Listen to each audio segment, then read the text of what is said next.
book of Deuteronomy records Moses' final address to the people he's led for decades. They're about to cross the Jordan and occupy the promised land, now without his stable presence and leadership. No doubt he chooses his parting words very carefully. One theme dominates throughout: remember.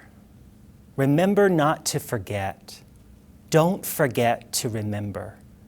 Remember to remember. Only be careful, Moses warns, and watch yourselves closely so that you do not forget the things your eyes have seen, or let them fade from your heart as long as you live. Teach them to your children and to their children after them. Remembering is a deliberate attention. Forgetting doesn't take special effort. It just happens. It's our gravitational pull. But if we don't attend to God's words and works, we lose our delight in them. We lose our way. We lose our perspective. We need to remember. The month of February has been set aside in our territory as Call and Commitment Month, where we create space for individuals to discern and explore God's call on their lives. As you consider God's purposes for your life, I challenge you to remember. Remember God's character. When we study a person for a while, we will likely find a chink in his or her armor, an inconsistency of some kind, sin, or an exaggerated claim. For although we each have admirable qualities, none of us are anywhere near as consistent as we would like to be. God, however, is different. Approached from any angle, our God is altogether glorious. Search for as long as you like, but you'll find no gaps in his greatness and no limits to his love, no shady areas, no inconsistencies, and no missing the mark. He is perfectly constant in all his ways, no fading, no faltering, no failing, no off days, no shadow of turning. There has never been a lapse in his character, nor a flaw in his seamless nature. He tells us he is holy, and that is the whole truth and nothing but the truth. He tells us he is love, and everywhere we look, we see that love. In a world where all others may falter or fail, our God remains constant. When we are inconsistent, still he remains utterly dependable and steadfast. Life is ever fragile and changeable, but he alone stands solid and secure. Our God is unshakable, unchanging, unwavering, unfading, unfaltering, unswerving, and unending. He announces his faithfulness and is never found to be lacking. He is the spotless and unfailing King of glory. He is light, and in him there is no darkness at all. He illuminates situations, he beautifies lives, he exposes and expels darkness, he brightens the path of those who seek him. Wherever he radiates his glory, nothing stays the same. He is God of mercy, God of my salvation, sustainer of my soul, ground of all my hope, fountain of wisdom. He is way maker, protector, provider, refuge, restorer. He is God, my help, my constant companion, the guide who knows every step of the way, covenant keeper, trustworthy. He is righteous, wise, good, kind, tender. He is all-powerful, all-knowing, present everywhere, sovereign, patient. These are real truths about the real God who is involved in every part of our lives. For now and all eternity, our God is everything he says he is. and everything he does will be in direct correlation with who he is. Moses reminds us he is the rock. His works are perfect. His ways are right. He is faithful. He doesn't do anything wrong. He is honest and fair. When we remember God's character, we can rest in who he is and what he is capable of and trust his plan. Remember the faithfulness of God. In Joshua 3, we read of an amazing miracle God performed for his people. The tribes of Israel are still camped on the east side of the Jordan River. The narrative opens with God's command to move forward and pass through the river.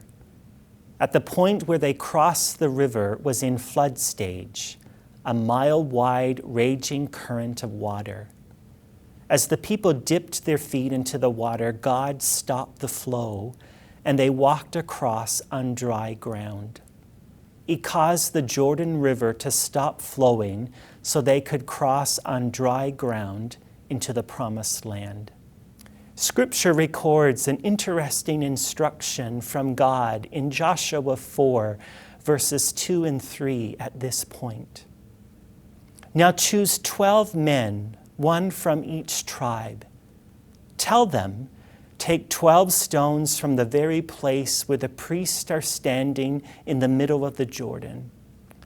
Carry them out and pile them up at the place where you will camp tonight. It's important to note that these stones came not from the shore, but from the riverbed itself, where they had walked across on dry ground. Before they moved forward into the land he promised, God invited them to look back and remember. These stones were to serve as a lasting memorial, a tangible reminder of God's faithfulness and mighty acts. Then Joshua said to the Israelites, "In the future, your children will ask, 'What do these stones mean?' Then you can tell them, 'This is where the Israelites crossed the Jordan on dry ground. For the Lord your God dried up the river right before your eyes, and he kept it dry until you were all across, just as he did at the Red Sea when he dried it up until we had all crossed over. He did this so all the nations of the earth might know that the Lord's hand is powerful, and so you might fear the Lord your God forever." These memorial stones were not only meant for the current generation, but also for the generations to come. They were to be a sign and a testimony for the future, so that when children asked about the stones, their parents could recount the story of God's deliverance and faithfulness. Just as the Israelites set up memorial stones to remember God's faithfulness, we are called to cultivate a lifestyle of remembrance, reflecting on and giving thanks for the ways God has shown his faithfulness in our lives. I challenge you to consider collecting your own stones of faith, tangible reminders of God's unwavering faithfulness to you. Let your memories of God's faithfulness serve as monuments, reminding you of his work in your life and his care for you. The fact that God is faithful means we can safely place our full trust in him. His faithfulness has never and will never change. We can rest in this: as thou hast been, thou forever wilt be. Because God never changes, his past faithfulness absolutely guarantees his present and future faithfulness to us. And remember the promises of God. Promises are fundamental to relationships. We establish trust and confidence in each other when we do what we say.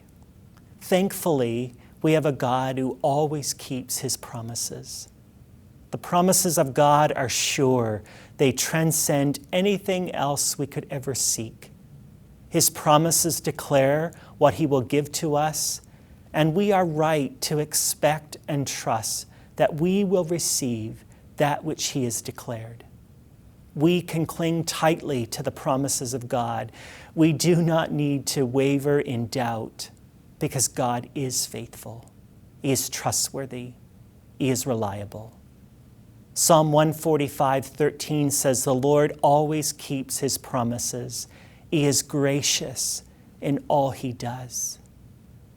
When we think back over the whole of the children of Israel's journey, from their deliverance from Egyptian slavery to their arrival 40 years later in this promised land, we have to know there were times when they wondered if this day would ever come, if they would ever find rest, if they would ever see the goodness God had promised them. The journey to the promised land was by no means an easy one. It was a long and difficult road paved with tragedy and turmoil. It was filled with overwhelming obstacles that seemed to shout, "Your God's not for you. Just look around you. This sure doesn't look like the road to fulfilled promises to me." Even though it may have appeared at times to the children of Israel that God wasn't going to come through on any of his promises, Joshua 21 verses 43 to 45 tells us God came through on all of them. So the Lord gave to Israel all the land that he had solemnly promised their ancestors. When they had taken possession of it, they settled down there. The Lord gave them peace throughout the land, just as he had promised their ancestors. Not one of their enemies had been able to stand against them, because the Lord gave the Israelites the victory over all their enemies. The Lord kept every one of the promises that he made to the people of Israel. He gave the Israelites all of the land. He gave them rest all around. He gave all of their enemies into their hands, and he fulfilled all of his promises, every single one. As the ultimate promise maker and promise keeper, God's covenants are our comfort, our provision, our strength in all times and circumstances. God's promises are dependable as he is because they are him. We all encounter people in our lives who will break their promises, and this makes us skeptical in our trust of people. But we can be sure of God's promises because he's kept every single one. Sheila Walsh says a promise from God is a promise kept. Just as the people of Israel passed by that stack of stones along the Jordan River and remembered what God had done, we too can open the Bible and be reminded of God's promises, given, kept, and ongoing. As you consider and discern God's will for your life, remember the promise of his presence. The Lord your God is with you wherever you go, Joshua 1:9. And never forget that I am with you every day, Matthew 28:20. Remember the promise of his guidance. He will be our guide forever, Psalm 48:14. Remember the promise of his provision. You can be sure that God will take care of everything you need, Philippians 4:19. Remember the promise of his help. Do not fear anything, for I am your God. I will strengthen you. Be assured, I will help you. Isaiah 41:10. Every promise of God brings assurance to our hearts. When we remember them and focus on them, they lift us, reminding us of his goodness and faithfulness. Remember to remember. He is Yahweh, the one true God. He was, He is, He always has been, and always will be. He is all-powerful, unchanging, and constant. He is the faithful God, keeping His covenant of love to 1,000 generations of those who will love Him and keep His commandments. And He is the ultimate promise maker and promise keeper. He is trustworthy in all His promises and faithful in all He does. When we remind ourselves of and ponder God's character, faithfulness, and promises, a bold, confident trust builds, and we are safe in His hands. My wife and I have 2 daughters. When they were toddlers, I was regularly jumped upon. Often they would leap into my arms, trusting that I would catch them. I learned to take this activity as a huge compliment. It said so much about what they thought of me and of what they considered me to be capable of. I wonder if we could start to live the same way in God our Father. Could we become so utterly sure of Him, His character, His faithfulness, and His promises that our lives are marked by some big, bold, and courageous leaps of faith?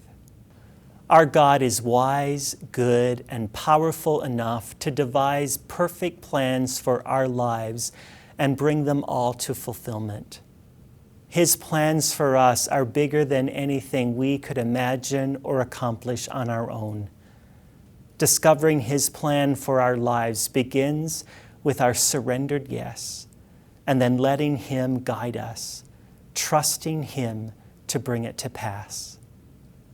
Has God placed a calling on your heart to Salvation Army officership, vocational ministry, or ministry in your local church context?